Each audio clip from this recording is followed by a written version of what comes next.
Imagine walking 20 miles a day, every single day, for 108 days straight. No days off, no Uber, no rest stops with air conditioning and a Starbucks around the corner. Now, imagine doing that barefoot. Now imagine doing that through Texas in 40 degrees Celsius heat, and then through snowstorms in Virginia. And then, on day 24 of this journey, a truck slams into your group. One of your brothers loses his leg, and after a brief pause, you keep walking. That's not a movie. That happened.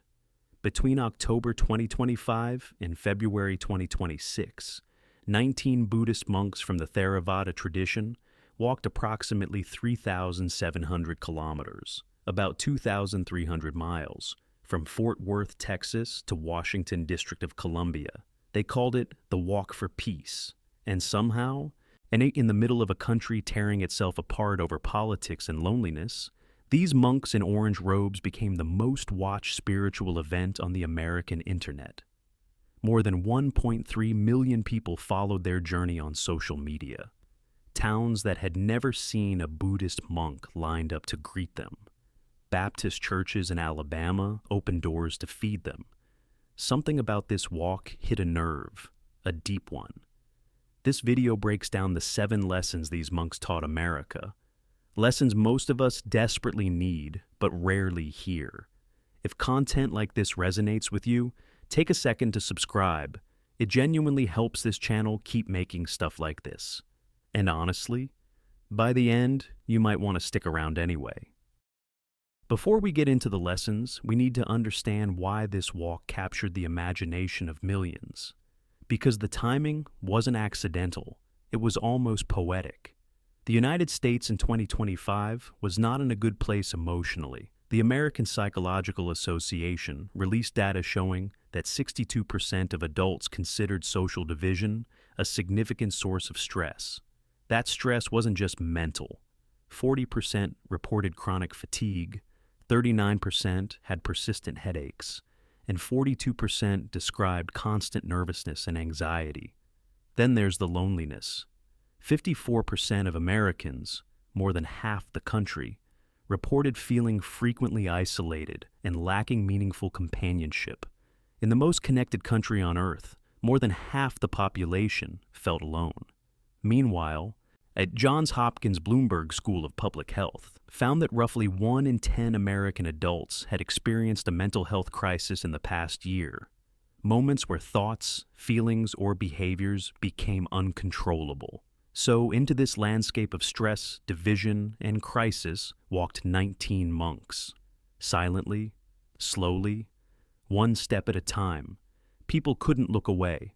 The walk was organized under the leadership of the Venerable Bhikkhu Panikara, departing from the Huangdao Vipassana Bhavana Center in Fort Worth, Texas, on October 26, 2025.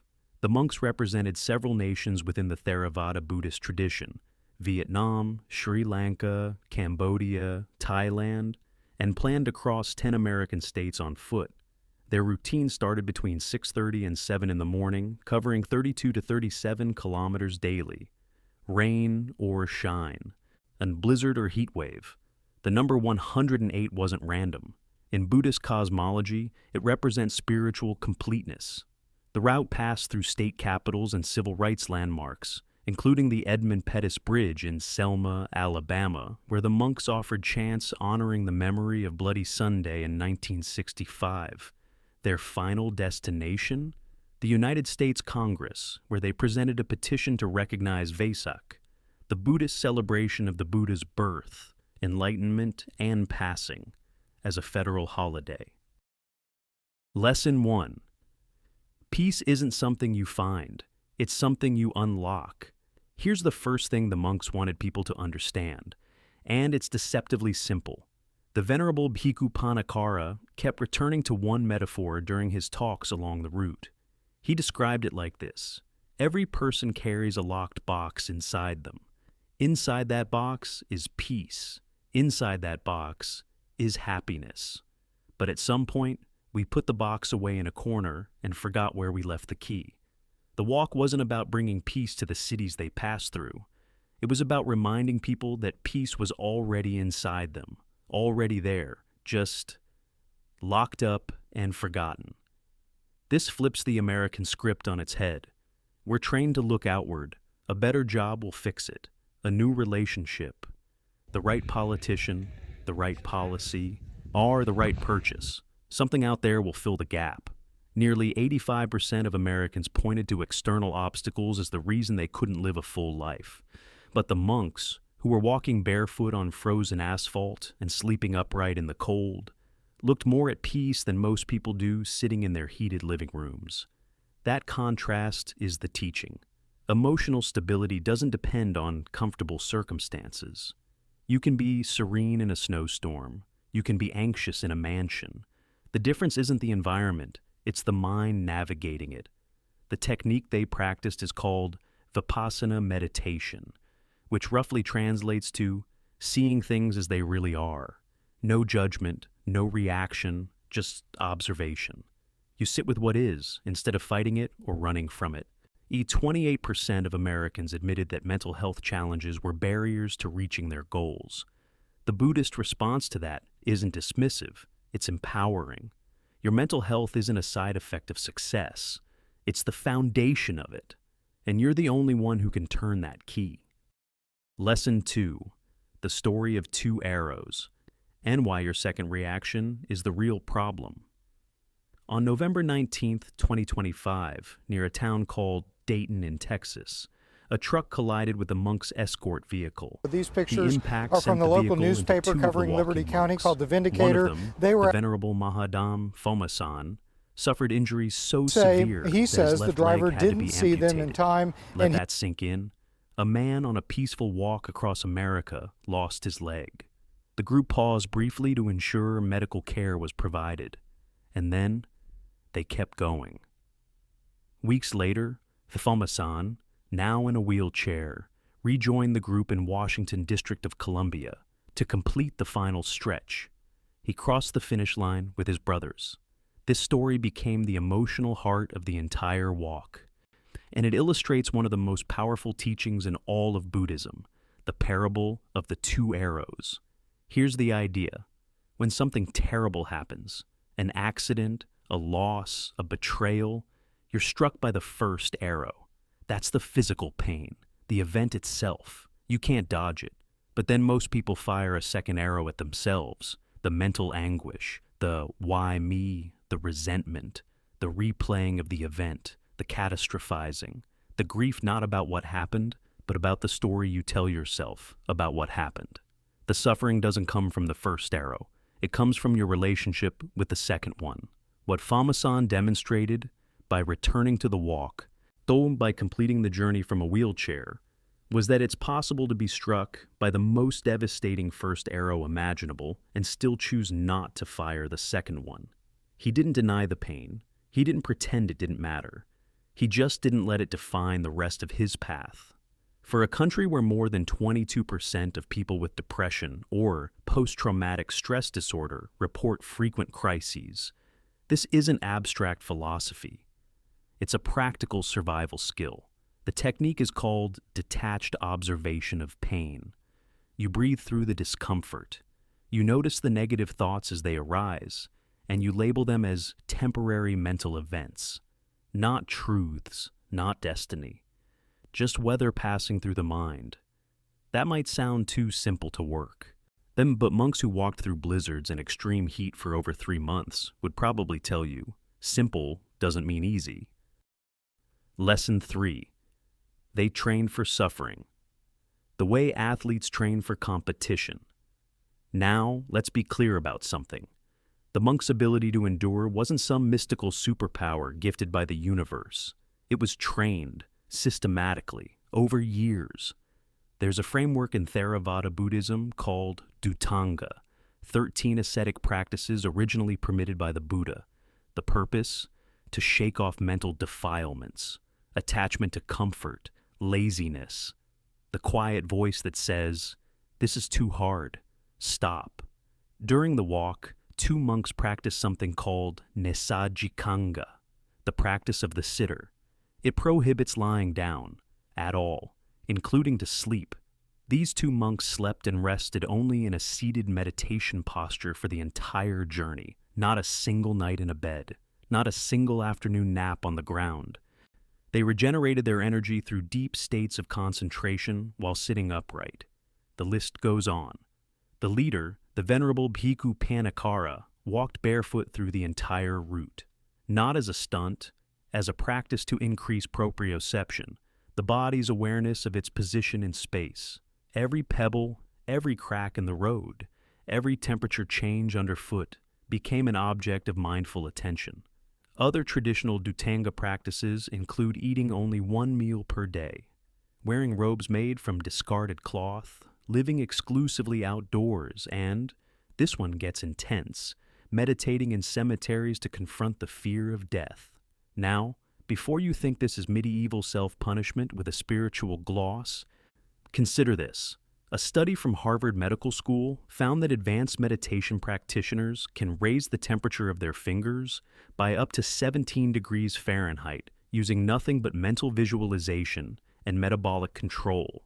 That's not mysticism. That's neuroscience meeting willpower. The takeaway isn't that we should all stop sleeping in beds. It's that human resilience is vastly underestimated. We live in a culture that equates comfort with happiness and discomfort with failure. The monks flipped that equation. Discomfort became the training ground. What came out the other side was a mental fortitude most people don't know is possible. Your body can handle more than you think, but only if your mind goes first. Lesson 4.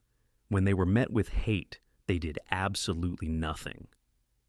And it worked. Somewhere in Georgia, the monks encountered a group of fundamentalist Christian protesters who blocked their path. The signs read, "Hell awaits you," and "Jesus saves." This wasn't a polite theological disagreement, it was a confrontation. The monks' response? Absolute silence. Serene faces, no countersigns, no shouting, no social media clapback. They stood quietly until police redirected them to an alternate route, and they kept walking. In a nation where 62% of people feel stressed by political and social division, this moment was a masterclass in something radical. Non-reactivity. The Venerable Bhikkhu Panikkara often taught that suffering doesn't come from what the world throws at you. It comes from how you react. Like he liked to say, make lemonade from the lemons life gives you. If you respond to hatred with hatred, you double the suffering in the world. His practical advice for everyday conflict was disarmingly straightforward. Don't react, just pause for a moment. Choose the right word, then speak. That pause, that tiny gap between stimulus and response, is everything. It's where emotional intelligence lives. It's where arguments don't escalate. It's where relationships survive disagreement. In towns like Jackson, Mississippi, this message landed hard. Communities exhausted by years of digital aggression heard something they hadn't heard in a long time. You don't have to fight everything. Sometimes the most powerful response is no response. Sometimes silence isn't weakness. It's the strongest thing in the room. Lesson 5. A dog, a bridge, and the cure for American loneliness. One of the unexpected stars of the Walk for Peace was not a monk at all. It was a dog. Aloka, a rescue dog who had traveled with the monks from India, walked the entire route alongside them. Aloka had a distinctive heart-shaped marking on her forehead, and she became, in the most literal sense, a bridge of compassion between the monks and the strangers they encountered. People who might have felt intimidated approaching a group of silent monks in orange robes would walk up to pet the dog, and in doing so, they'd make eye contact with the monks, exchange a smile, sometimes a few words, sometimes just a nod. But something passed between them, some flicker of human connection that hadn't been there a moment before.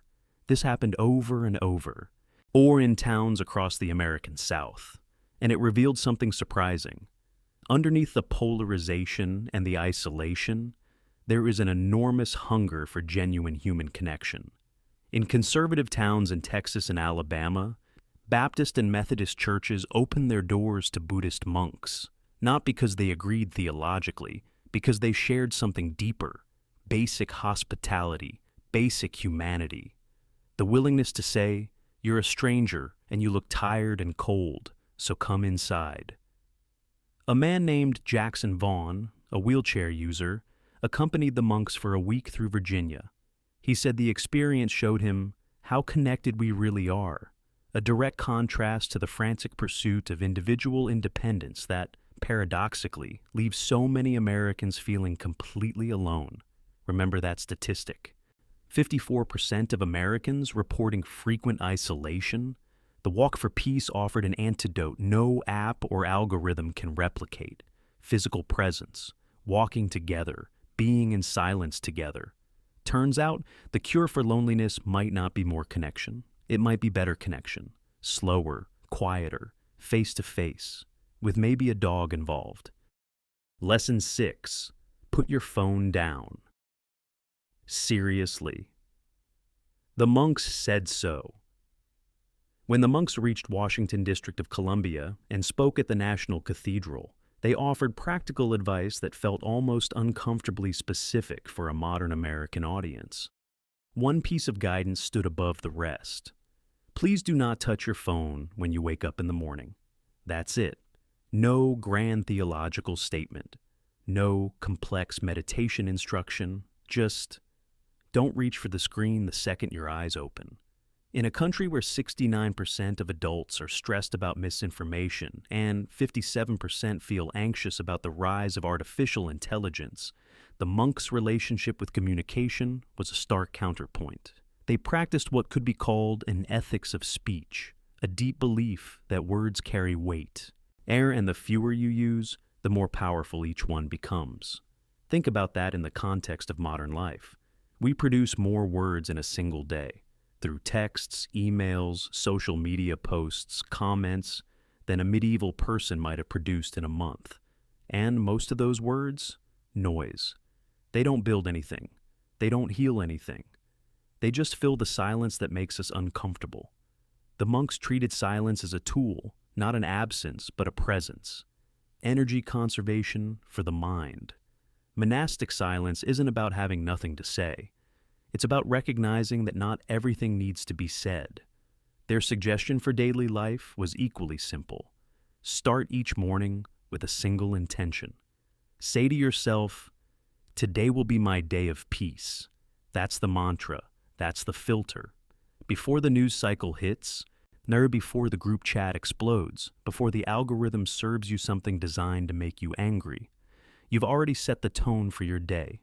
It's what you might call cognitive crystallization, a small, deliberate act that strengthens your mental framework against the fragmentation digital life constantly imposes. 76% of American adults reported anxiety about the future. The monks' answer wasn't to ignore the future.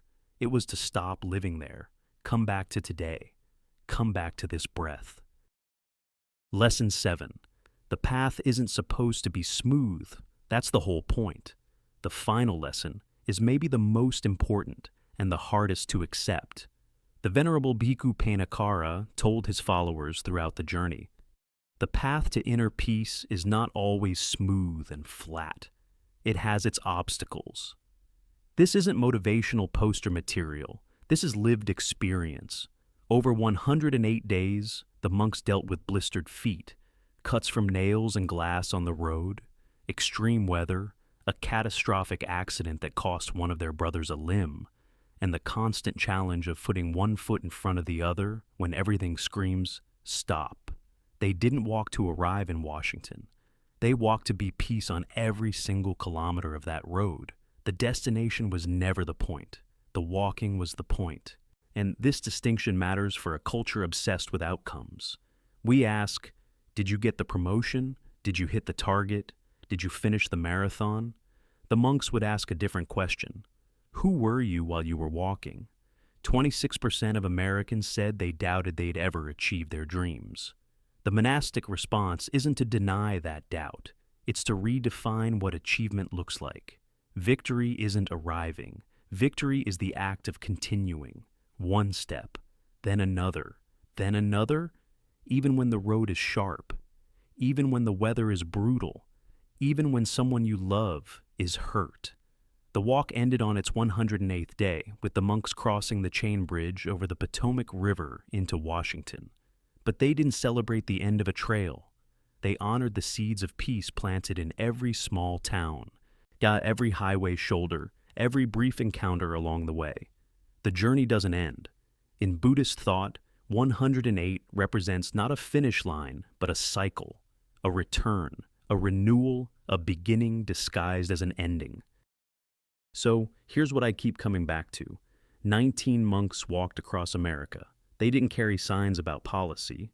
They didn't live stream hot takes. They didn't argue with anyone. One of them lost his leg and came back to finish the walk. And somehow, in a country drowning in noise and rage and loneliness, that quiet act of walking became the loudest thing in the room. Maybe that says something about what we've been missing. Not more information, not more debate, not more content, just presence, just showing up, just being peace instead of demanding it from the world. The monks would say the key to that locked box is right where you left it. You just have to be still enough to remember where. If this video made you think or feel, or just pause for a second, subscribe to this channel. We make content that slows down the noise, that even if just for a few minutes. Hit subscribe, share this with someone who needs it.